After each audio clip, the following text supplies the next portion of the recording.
Ashama harkifamni akkam jirtan daawwattoota kiyya. Mee akkam jirtan?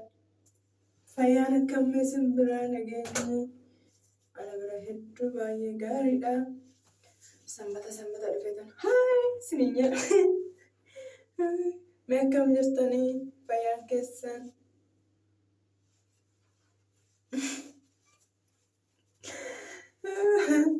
Mee jirtu? Nagaadha? Haalli qilleensaa mee akkam isin bira? Ana bira hedduu tokko gaariidha, namatti tola. Gaaffii barbaadan akkana gaafattan jechuudha dhufeera. Gaaffii ana baruu feetan. Gaaffii barbaadan na gaafadha. Gaaffii keessan torba dhufu. Isiniifan deebisaa jechuudha. Kanaafuu gaaffii barbaadan na gaafadha. Wal barraa na bara sirriitti iddoo dhaloota kiyyaa eessatti dhalatti kana hundumaa na gaafadha. Walitti qabeen isinii deebisaa jechuudha. Innammoo like share godha. Subscribe. Ani kan jedhu viewni fi subscribe meeladha. Maaliif kun ta'e garuu? Viewun kiyyaa fi subscribe kiyya waladha.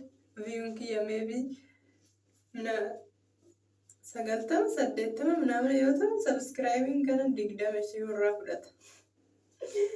Raajiidha dhugaa.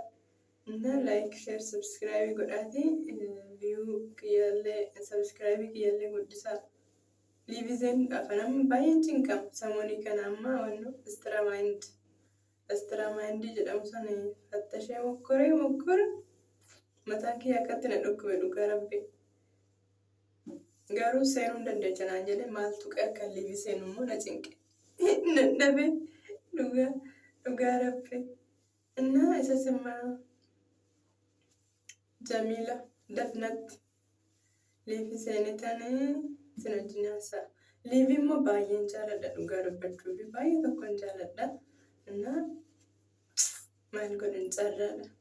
Carraa ilma namaa jalqabaaf dhumasa tilmaamanii elfaatu hunduma keessa ilmi nama daggalaa turee buleet dabalaa ilmi nama daggalaa turee buleet dabalaa.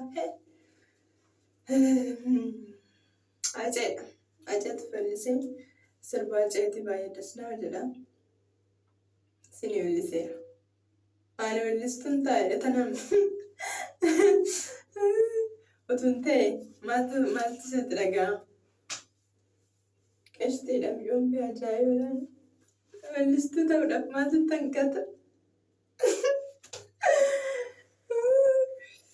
Hayyee egaa liiviin as seena samuunii rabba wajjin na walagaan liiviidhaan akkasumas gaaffii keessan naaf dhiyeessaa. Gaaffii barbaadan na gaafadhaa. Ana baruudhaan sirriitti wal barraa jechuudha. Ana wajjin sirriitti wal barraa. Innaa gaaffii barbaadan na barreessaa na gaafadhaa. Na dubbisaa isin jedha. Akkanuma jechuuf kan dhufe gaaffii keessan na gaafadhaa. Maybe wanti barbaadan waa'ee kiyya irratti ana gisee ilaaltan mucayyoon tun hin qabbatti faaya jettanii miti. Innaa gaaffii barbaadan na gaafadhaa. Gaaffii barbaadan natti himaa isiniin jedha. Na gaafachuu ni dandeessu. Balbalti kiyya banaadha. Na gaafadhaa gaaffii keessanii. Hedduu takka galatamu baay'ee takka isin jaaladha dhugaa. Nama jajjabeessitu. I don't know. Baay'ee nama jajjabeessitu. Innaa jabaadha isinillee itti fufaa haaluma kanaanii.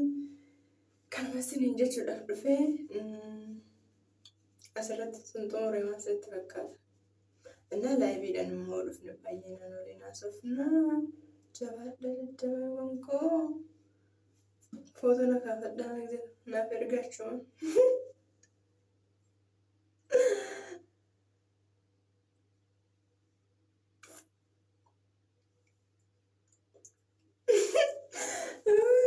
Mijoommaa qabbatte naan jettanii tuuta. Ani akkas qaba.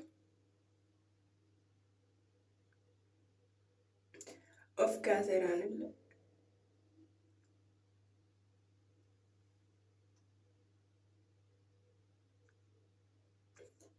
Hedduu galatooma kanarratti xumuraa.